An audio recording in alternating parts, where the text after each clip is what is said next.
You know what's really cool about marriage is that I can look like this and I'm 125% gonna get laid tonight.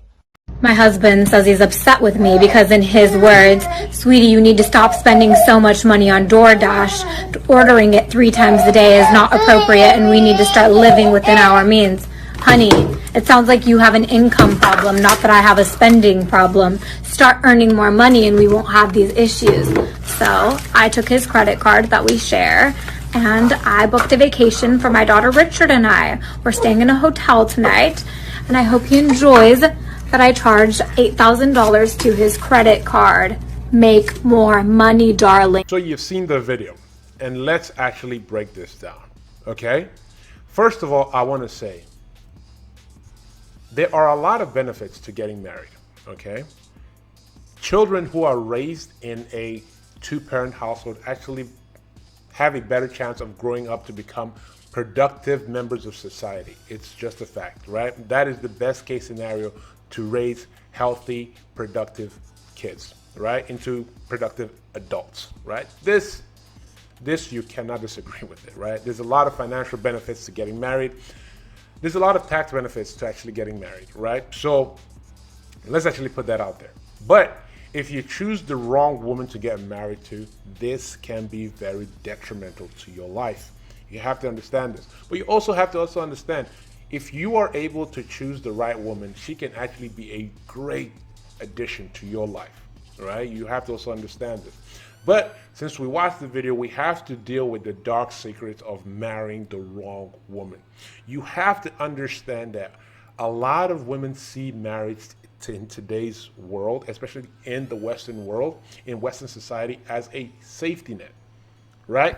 It is a safety net. Whether you want to agree or not, it is a safety net for the woman, especially because women tend to date up, right? So they tend to want to date men that make more money than them. Okay, I'm gonna let you guys in on a little fun fact. Back in the day, it used to be called alimony, right? And alimony referred to a husband paying the wife after they got divorced, right? So it was a gender thing, right? Where it was the man, after they got divorced, it was the man paying for the woman, to take care of her after they got divorced, right? So it was based on the man taking care of the woman.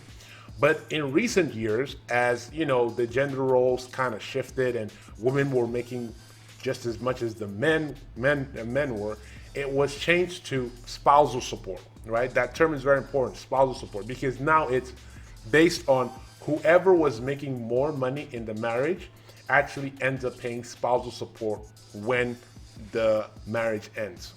That is why a lot of women today, right, want to marry a man that makes more money than them because they understand this. Guys, you have to understand, women are very strategic when it comes to marriage, right?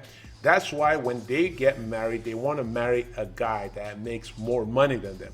So if their marriage ends, she has a safety net. She knows that she is safe. Her money is safe. She knows that she is going to be the one getting spousal support.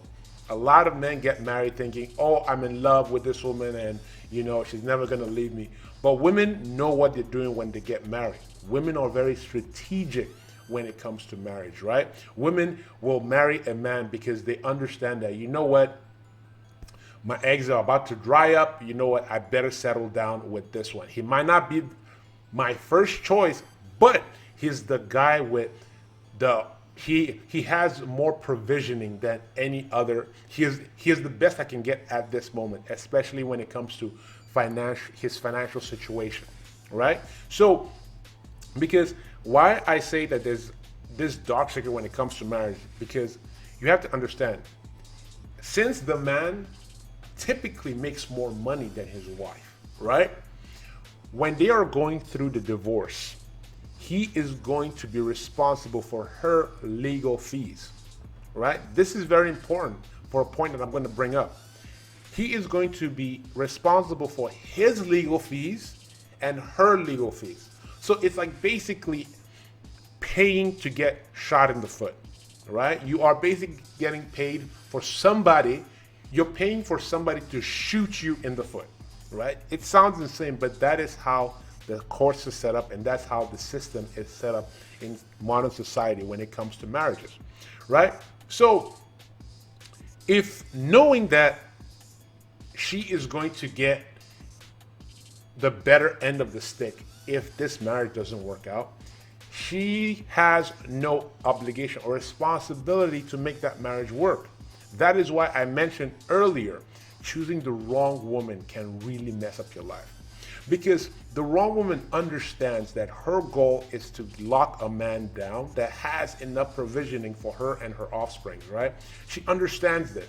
She understands that once she's locked that man in for a certain amount of years, she understands that she doesn't need to play by his rules anymore. She can cheat, she can do whatever she wants, she can debit your card $8,000 and take the kid and somebody else on a vacation on your dime, right? On your dime, and then she will be rewarded at the end of it with half your stuff if you don't like it, right? So you have to understand that, look, whether you like it or not, in Western society, marriage is rigged against the man, right? This is not my personal opinion. This is just a fact, right? So getting married to the wrong woman, you are basically throwing away your leverage, right?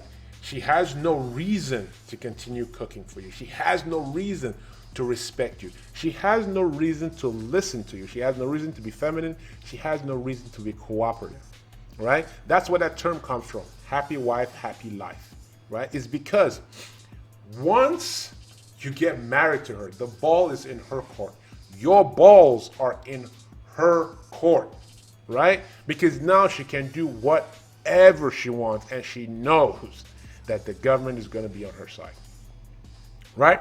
So what can we do, right? I know there are a lot of people out there that say, you know what, Albert, I know all this, but I still want to get married. Well, here's the thing.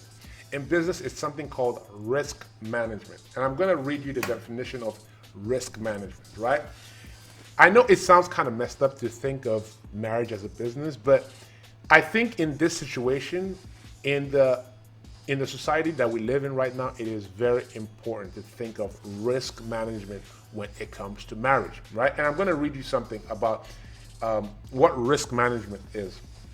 Risk management is the identification, assessment, and prioritization of risks, followed by coordinated application of resources to minimize, monitor, and control the probability and or impact of unfortunate events, right? So let's read that again. Risk management is the identification, assessment, prioritization of risk, followed by coordinated application of resources to minimize, monitor, and control the probability and or impact of unfortunate events, right? So what does that mean? That means, right, getting married is a risk. It is a risk, right? So getting into a marriage situation, if you say you want to get married, right, you have to analyze what your risks are and minimize it, right? So what does that mean? First off, you need to vet the women that you are dating very well, and actually know what your negotiables, what things are you willing to negotiate on, and what things are you not willing to negotiate on, right? And that is different for a lot of men, right? What one man wants in his woman, another man would want something totally different. So you got to know what that is for you, right? But you always want a woman that's cooperative. You always want a woman that is respectful. You always want a woman that is feminine. You always want a woman that is always taking care of her appearance, right? You don't want to be having, you don't want to get married to a beauty model and then end up having to, during the course of your marriage, getting stuck with a beluga whale, right? This is not what you want, right? And then being stuck in that situation, knowing that you cannot change that situation because you know, if I divorce this beluga whale, she's gonna take half of my freaking net worth, right? So that's the first thing. Make sure you're vetting your woman properly and take as long as you want. Trust me. Sometimes you might discover things in year 2 of dating somebody, right? So You want to vet your woman very carefully. The second thing, and very important, is this.